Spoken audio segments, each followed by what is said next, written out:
Muy buenas noches, hermanos y hermanas. Espero tengan una noche muy agradable.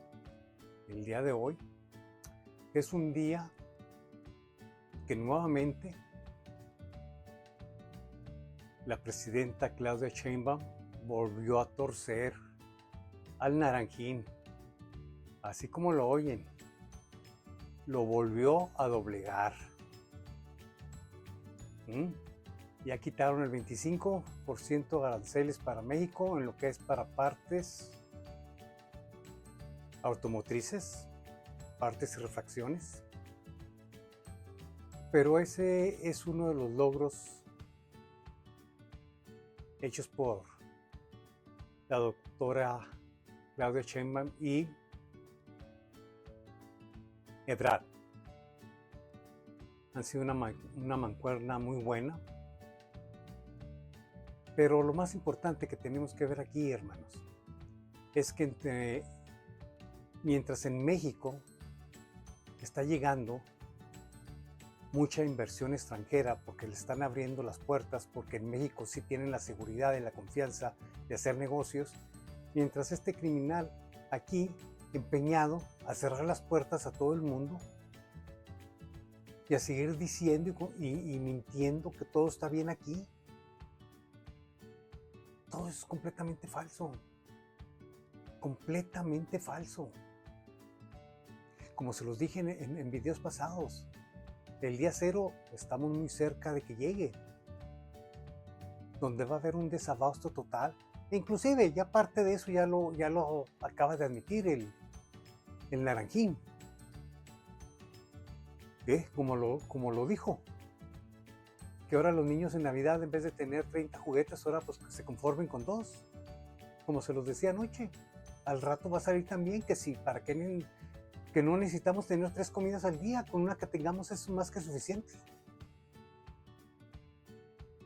Mientras México, que ya está diversificando, está llegando mucha, pero muchísima inversión extranjera. Y qué bueno, me alegro por mi México querido.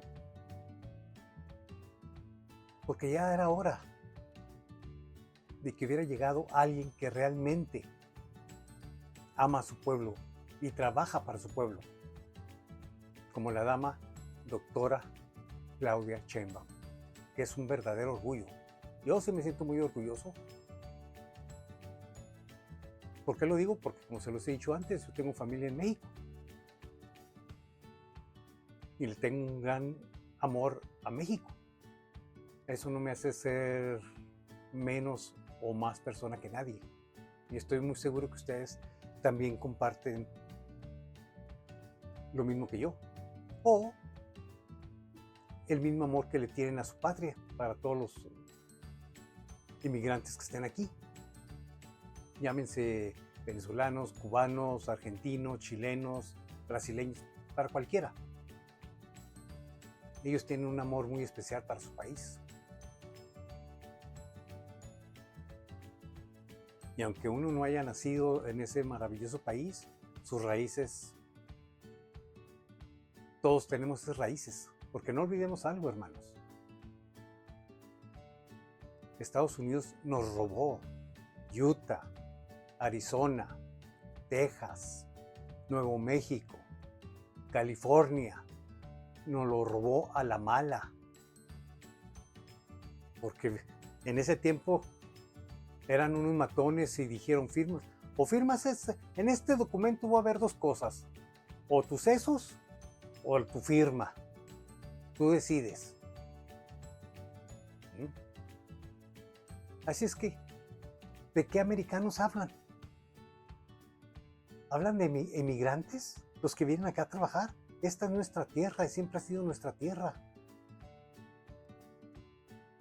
Ahora, no olvidemos otra cosa. Los hermanos indios que estuvieron aquí años antes de que llegaran estos gringos. No olvidemos eso. Entonces, si a alguien realmente le pertenece a esta tierra, es a los mexicanos y a los indios, no a los gringos. Pero bueno, de eso hablaremos después. Vamos a enfocarnos a lo que les quiero contar el día de hoy. En ese logro muy grande de México, pero sobre todo en lo bien que lo está haciendo ese gobierno. Ya quisiéramos tener una presidenta así en este gran país. Y como les digo, mientras el criminal se empeña en levantar muros, México está levantando puentes. Ahora, no nos olvidemos de nuestro hermano Gilmar Ábrego García, porque hasta ahorita no han hecho absolutamente nada para devolverlo a este país, a su país y con su familia. No nos olvidemos de eso y no quitemos el dedo del renglón. Sí, ahorita el futuro de Gilmar está en un limbo, es incierto, pero no por eso lo vamos a abandonar. Ahora, aquí les voy a dejar la entrevista que le hizo este periodista del ABC, que lo quebró absolutamente a este criminal. Nada más vean cómo no sabe ni qué decir. O sea, él está en su mundo paralelo y piensa que todo lo que sale de su boca es verdad absoluta. Y no quiere abrir los ojos ante la realidad.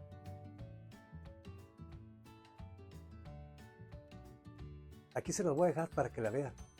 Y también más adelante les voy a dejar otro video enseguida de este para que vean lo que pasó en México. Buenos días. Buenos días, presidenta. ¿Cómo están? Bien, muy bien. Muchas gracias. Bueno, vamos a dividir el día. Buenos días a todas, a todos. Vamos a dividir la conferencia en dos partes. Una parte, ahora pasamos al viernes los anuncios de inversión. Una parte va a platicarnos el secretario de Economía, Marcelo Ebrard, sobre una inversión. Están aquí Willem Wigen, director ejecutivo de cadena de suministro y operaciones de Unilever Global, y Mildred Villegas, directora general de Unilever de México, que van a anunciar una inversión muy importante para nuestro país. Entonces daría la palabra a Marcelo y después que nos puedan informar sobre la inversión. Abrimos preguntas para ese tema y después nos quedamos con Paco Taibo para hablar de la Estrategia Nacional de Fomento a la Lectura, que va muy avanzada, que todos estén enterados, y muchas otras noticias relacionadas con el Fondo de Cultura Económica. Y cerramos con Suave Patria. Por ahí hay un videíto también que quedé de pasar hoy, también posterior lo presentamos. Bueno, también ayer hubo una muy buena noticia para México, que nos la va a comentar Marcelo también. Ayer salió una publicación de Estados Unidos, de CBP,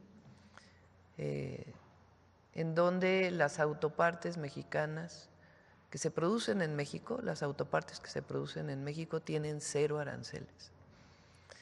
Hubo demasiadas noticias ayer y ya no se valoró por parte de ustedes, de los medios, la importancia que esto tiene. Entonces es una muy buena noticia y le pediría a Marcelo que nos ayude a comentarla también.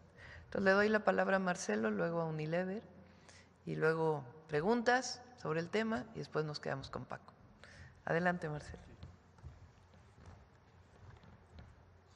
Con su permiso, presidenta. Bueno, muy buenos días.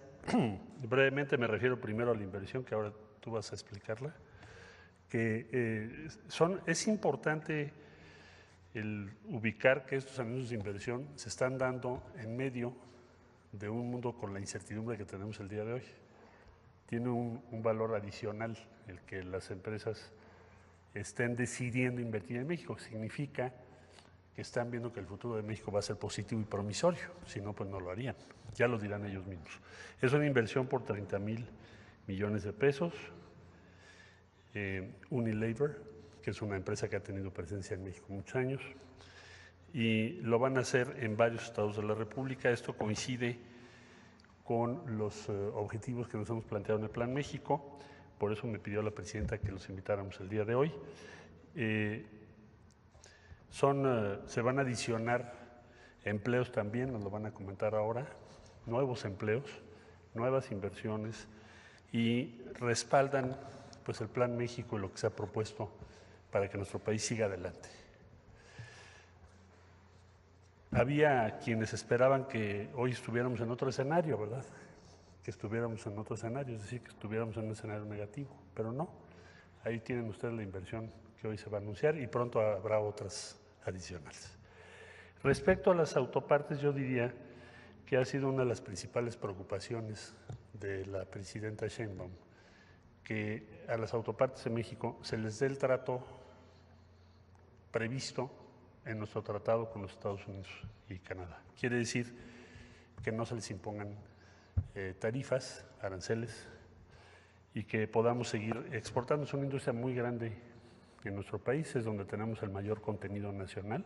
Entonces, pienso que es un avance importante en nuestro país, el que, como ya se comentó por parte de la presidenta, el día de ayer se publicaron instrucciones a las autoridades aduanales de Estados Unidos y ahí se referencia, se ratifica, se hace explícito, se subraya que las autopartes de México, también lo serán para Canadá, tienen el trato de nuestro tratado y por lo tanto no pagan aranceles, van a ser consideradas como parte de, como si fueran también de Estados Unidos, para los descuentos que la industria automotriz va a aplicar o compensaciones que va a aplicar en las próximas semanas.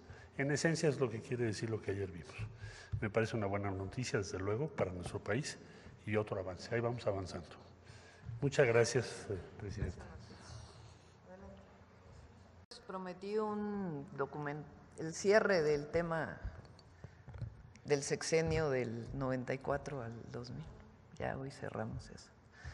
Viene un documental sobre ese periodo, un pequeño documento, porque es de 5 minutos. Después 2 o 3 preguntas más y luego vamos a Suave Patria. Adelante.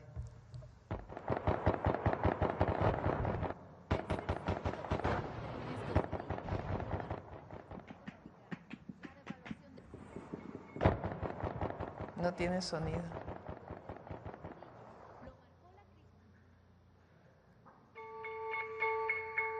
El sexenio del presidente Ernesto Zedillo lo marcó la crisis económica, la devaluación del peso y el rescate bancario que benefició a una cúpula empresarial a cambio de sumir a millones de mexicanas y mexicanos en la pobreza. Pero también fue sello del gobierno de Zedillo la represión contra la población.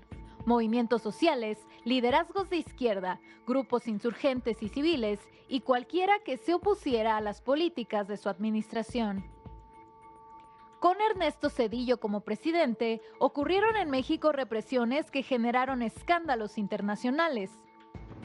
El 28 de diciembre de 1995, en la masacre de Aguas Blancas, 17 miembros de la organización campesina de la Sierra del Sur fueron asesinados a tiros y otros 23 heridos por judiciales y policías, cuando se dirigían a protestar por la desaparición de uno de sus compañeros. Un acto atroz que el resto de los integrantes de la organización aseguran fue planeado con la participación de diversos secretarios y funcionarios del estado de Guerrero por órdenes del entonces gobernador Rubén Figueroa Alcocer. El gobierno estatal intentó acusar a los campesinos de agredir a la policía para justificar lo ocurrido, pero la evidencia desmintió esta versión y 3 meses más tarde, el gobernador Figueroa Alcocer se retiró del cargo, con licencia indefinida y manteniendo su fuero. A pesar de las violaciones graves a los derechos humanos que fueron documentadas, los presuntos responsables continúan gozando de impunidad. La política represiva de Zedillo contó con el apoyo del PAN. El titular de la Procuraduría General de la República fue Antonio Lozano Gracia, pieza clave del grupo de Diego Fernández de Ceballos. Fue resultado de un pacto no escrito. el jefe Diego desapareció en la campaña de 1994 para facilitar la victoria de Ernesto Zedillo, a cambio de posiciones en el gabinete. Esta represión estuvo lejos de ser la única durante el mandato zedillista.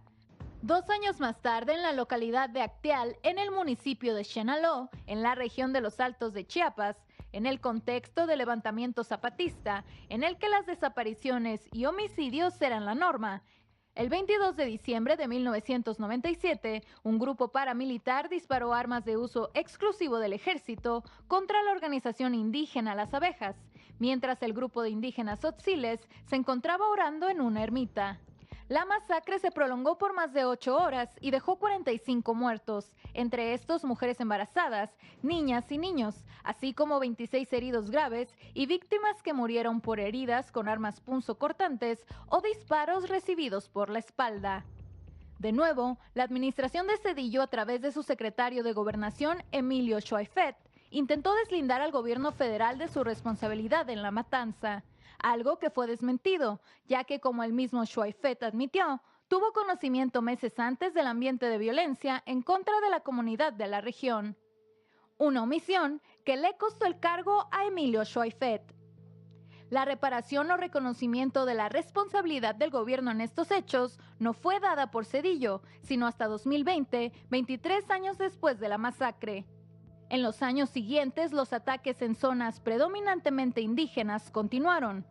La madrugada del 7 de junio de 1998, en el municipio de Ayutla de los Libres, en Guerrero, 10 miembros de la comunidad indígena y un estudiante fueron asesinados por elementos del ejército mexicano en una escuela en la comunidad de El Charco, a donde acudieron para participar en una consulta popular. No estaban armados. Luego de ser rodeados, la balacera se prolongó durante 6 horas. Algunas víctimas recibieron el tiro de gracia y por varios días, más de 3,000 indígenas mixtecos quedaron bajo cerco militar. Otro episodio de la guerra de Zedillo contra la población indígena que buscaba su autonomía ocurrió a pocos kilómetros de Acteal, el 10 de junio de 1998, en el municipio de El Bosque, en Chiapas. Más de 1,000 elementos del ejército y de las diversas fuerzas policíacas, acompañados por helicópteros y vehículos artillados, se adentraron y atacaron de madrugada a 3 comunidades, dejando un saldo de 8 pobladores muertos, 53 detenidos y decenas de casas saqueadas. El gobierno argumentó que el operativo fue legal, sin embargo la evidencia apuntó a que la matanza fue una ruptura más del compromiso gubernamental y optar por el uso de la fuerza en lugar del diálogo con la población. El Barzón surgió en 1993 como un movimiento social de agricultores endeudados con los bancos ante las altas tasas de interés y la apertura de las importaciones por el Tratado de Libre Comercio de América del Norte.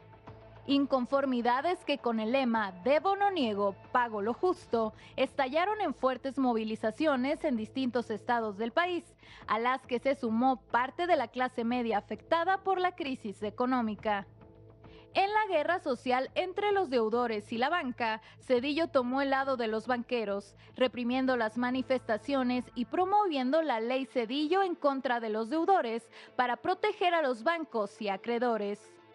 La violencia dictada desde el Estado marcó los sexenios de Zedillo y su antecesor Carlos Salinas, pues entre 1988 y 1997 se produjo una persecución sistemática de la oposición y de miembros de partidos como el PRD, que provocó la muerte de más de 600 militantes del PRD, crímenes que nunca fueron esclarecidos.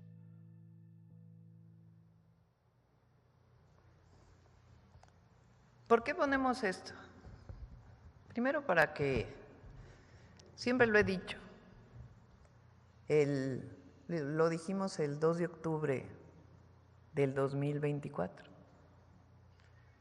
¿Quién fue el responsable de una represión ordenada?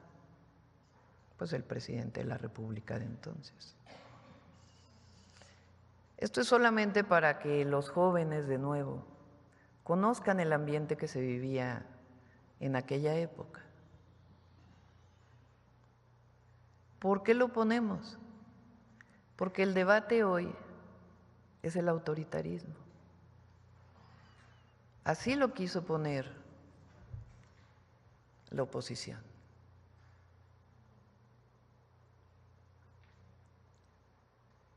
Es autoritario llamar al pueblo de México a votar por el Poder Judicial. Es autoritario que haya libertad de expresión, que se pueda decir lo que uno quiera en cualquier medio. Es autoritario que no se censure. Y no estamos más que informando desde los distintos puntos de vista, y que el que escucha la mañanera, el que lee un artículo, tome su propia decisión, su propia forma de ver el mundo y de ver la historia de México. El elegido afirmó no ser miembro de una banda, pero había una disputa. Espera un momento. En sus nudillos tenía tatuajes de la MS-13. Oh, ya lo dijo, tatuajes aparentemente falsos que se interpretan así, pero continuaremos. Espera un momento. Eso fue Photoshop. MS, dice MS-13. Eso fue photoshopeado. Así que déjame, eso fue photoshopeado. Kerry, no puedes hacer eso. Oye, te están dando la gran oportunidad de tu vida. Tú harás la entrevista. Te elegí porque, francamente, nunca oí hablar de ti. Pero está bien, te elegí a ti, Terry. Pero no estás siendo muy amable. Acordaremos Tenía no tatuajes estar de de acuerdo. MS-13. Pasemos a otra cosa. ¿Quieres que te enseñe la foto? He visto la foto, ¿está editada? Allá vamos, es claro que está editada. No soy un experto en edición, pero es obvio. Quiero recurrir a ti. No, Kerry, no. No. Tenía MS-13. Tan claro como se puede ser. No se interpreta. Por eso la gente ya no cree en las noticias, porque son noticias falsas. En El Salvador no están, pero vamos cuando está en... ¿Qué fotografiado? Cuando él está en la toma. Oh, no estaban allí, pero están allí ahora, ¿verdad? No, pero están ahí ahora. Están en tu foto. Kerry, tiene MS-13, de acuerdo. Le echaremos un vistazo. Es un flaco favor. Le echaremos un vistazo, señor. ¿Por qué no dices que sí, que la tiene, y pasas a otra cosa? De acuerdo. Eso es un tema. Así que está usted diciendo que no le gustan algunas sentencias, algunas órdenes judiciales. Bueno, creo que las sentencias serán anuladas, sí. Permítame preguntarle sobre un hombre y una orden judicial. Kilmar Abrego García es el salvadoreño que cruzó a este país ilegalmente, pero que está bajo una orden de protección. Y él no podía ser enviado de regreso a El Salvador. Su gobierno admitió ante el tribunal haber cometido un error, y ahora el Tribunal Supremo ordena su devolución a Estados Unidos. ¿Cuáles son las medidas legales que están tomando para cumplir con esto? El abogado que dijo que fue un error y estuvo aquí mucho tiempo. No lo elegimos. No debería haberlo dicho 2 veces. Y ya sabes de pues quién que lo estoy juzguen hablando. En una corte, para eso tenemos cortes. Lo estás presentando como alguien fuerte. Ha tenido muchos enfrentamientos. Incluso golpeó a su esposa, quien tenía tanto miedo de hablar. Este individuo no es un tipo ejemplar de Maryland. No estoy diciendo que sea un esposo ejemplar. Esto más bien se trata del Estado de Derecho. La orden de la Corte Suprema se mantiene. En nuestro país. Puede traerlo de vuelta. Hay un teléfono en ese escritorio. Podría hacerlo. Puede tomarlo y, con el poder de la presidencia, llamar al presidente de El Salvador. Ilegalmente. Y traerlo de vuelta ahora mismo. Y si fuera el caballero que dices que es, lo haría. Para facilitar eso, no soy yo quien toma esta decisión. Tenemos abogados que no quieren hacer esto. Legal. No. Que es lo justo. Yo sigo la ley. ¿Quieres que siga la ley? Si yo fuera el presidente que quiere hacer cualquier cosa, probablemente lo mantendría donde está. Pero es la ley. Mira, no es así. Escucha.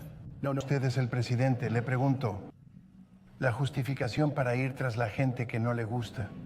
No. Es la gente que creo que es deshonesta. No es que no conozca a la mayoría de ellos. Es gente que creo que está tan enfadada. Vamos a hacer... No es enfado. Son personas que creo que son muy deshonestas. No creo que sean dignos de ser capaces de tener información clasificada. Creo que eso está bien. Y Biden hizo eso con mucha de nuestra gente. Pero cuando lo miras, estas son personas que no creo que sean dignas. Esa es mi decisión. No es una cuestión de ira. Tengo entendido que habló con el nuevo primer ministro canadiense. ¿Y acaban de tener elecciones? Sí, usted fue un gran problema en ella. Y los canadienses, muchos de ellos, están muy enojados. furiosos por lo que dijo, que vamos a invadir Canadá, como el Estado 51 y muchos. De los viajes a los Estados Unidos de todo el mundo se han cancelado. No hay turismo. Ha habido daño a la reputación. Bueno, Bien. los precios han bajado, la gasolina ha bajado, la energía ha bajado, el turismo subirá con los números, el turismo está aumentando ahora, el turismo va bien, nos va bien, nos va bien. Espera ver los números, salen en aproximadamente dentro de 6 meses cuando veas los números. ¿Tú ¿Cree crees usted, todos? voy a preguntarle, ¿cree usted que la reputación de los Estados Unidos ha bajado bajo su presencia? Sí, no, yo creo que ha subido mucho y creo que volvemos a ser un país respetado. Se reían de nosotros en todo el mundo. Teníamos un presidente que no podía subir ni bajar escaleras, que no podía cruzar el escenario sin caerse. Teníamos un presidente que era tremendamente incompetente. Tú lo sabías, yo lo sabía y todo el mundo lo sabía, pero ustedes no querían escribirlo porque son noticias falsas. Los aranceles, aún tenemos aranceles del 145% sobre China. El tesorero dijo que prácticamente tenemos un embargo sobre China. Mira, intentas vale. decir ¿En qué te algo, convierte no eso? tiene sentido. Sabes de negocios, no quiero preguntarte, quiero preguntarte. También entiendo de negocios. Así que con el 145% de aranceles a China, básicamente es un embargo. Se lo merecen. Los precios Linux, aumentarán. desde la ropa lo hasta merecen. la construcción de la casa. Uno no sabe si China es matemáticas o no. Electrónica, China eso es probablemente absorberá esos aranceles, pero a 145 básicamente no puede hacer muchos negocios con Estados Unidos y nos estaban engañando año tras año, haciéndose un montón de dinero a nuestra costa. Éramos víctimas de una estafa sin precedentes, igual que otros países, incluido aquellos de la Unión Europea. Todo el mundo nos estafaba sin piedad. Si mal no recuerdo, Trump dijo que iba a deportar a criminales, asesinos. ¿Recuerdan que eso dijo desde su campaña? Bueno, pues aquí le tengo a alguien que sí es un asesino, que sí es un criminal, que sí es un ladrón, y ese nombre y ese personaje, esa lacra social, tiene un nombre: Ernesto Zedillo, el que fue presidente de México, el que mandó matar a cientos de indígenas en Yucatán, al que desapareció a más de 6,000 integrantes del partido PRD. ¿Y todo por qué? Porque estos grupos indígenas luchaban por tener sus derechos, y este criminal, en vez de ayudarlos y ponerse de su lado, los vendió para seguir apoyando a los bancos y a los ricos, y para que no siguieran hablando y no siguieran protestando, los mandó a asesinar. Eso ya está comprobado. Entonces, si hay alguien que debería este naranjín deportarlo a México para que se pudra en la cárcel, es Ernesto Zedillo. Como lo dije, es una lacra, es lo más bajo que pueda haber en un ser humano. Bueno, si se le puede llamar así, porque en realidad no es más que una rata. Es uno de los personajes, junto con Carlos Salinas, lo peor que pudo haber llegado a la silla presidencial en México. Y eso mismo hicieron estos ladrones y estos criminales. No estamos lejos de que esto pase aquí. Es que si quieren hacer justicia, como ustedes llaman, devuélvanlo a México. Lo que es peor, y fíjense nada más, hermanos, la gran hipocresía de cómo se las gastan aquí esta administración y las pasadas. Ahora resulta que este criminal, que él sí es un criminal, da clases en la Universidad de Yale. Hágame el rechingado favor. Y ahora sale a criticar que en México no hay una democracia, porque quieren reformar la reforma judicial en que el pueblo elija a sus jueces. Y sale este hipócrita malnacido a decir que es un país, que es una dictadura. Pero aquí le volteó la tortilla. ¿Cómo no dijo lo mismo Ahora cuando el fascista de Musk intervino en las elecciones de Wisconsin, que compró votos para que la jueza Crawford no ganara. ¿Cómo hoy no dijo lo mismo? Que no había democracia. Pues claro. ¿Cómo va a morder la mano de que le da de tragar y de que y más bien de lo que lo han de cuidar? Porque fíjense nada más, hermanos. Este criminal, Ernesto Zedillo, llevó al país casi al punto total de la quiebra. Y todavía el Banco de México le deposita 145,000 pesos mensuales, que se los deberían de quitar. Y espero lo hagan, porque ya la presidenta está en eso. Pero si algo se dice, este naranjín está ejerciendo leyes injustas y que está haciendo deportaciones masivas, junto con su amante, el otro gobernador Ron DeSantis, en Florida. ¿Por qué no vienen con este y lo deportan? A este sí lo deberían de mandar al cicote, que se pudriera ir el resto de su vida, junto con la vieja que tiene de esposa, que está también comprobado que ella tenía nexos con los cárteles. Ellos sí tenían nexos muy cerquita de los cárteles. Eran mugre y uña, como se dice. Ya los quiero ver. Ya quiero ver este gobierno, a ver si pone a andar su política migratoria y lo deporta. Fíjense, otra cosa. Tanto que han criticado a México de que la droga, que los cárteles y todo esto. Y miren lo que hacen empresarios de aquí de Estados Unidos, junto con los cárteles. Porque empresarios, así como lo están escuchando, hermanos, empresarios en Texas, de refinerías, estaban coludidos con el cártel de Sinaloa, que estos, o como les dicen, los huachicoles. Para los que no lo sepan, así se les llama a las personas que roban petróleo de Pemex, porque era lo que hacían, robaban el petróleo de Pemex, lo transportaban acá diciendo que era petróleo sucio, que no servía, para no pagar impuestos, para que nadie los inspeccionara, porque era toda una cadena muy bien organizada para todo el tráfico. Lo llevaban a las refinerías,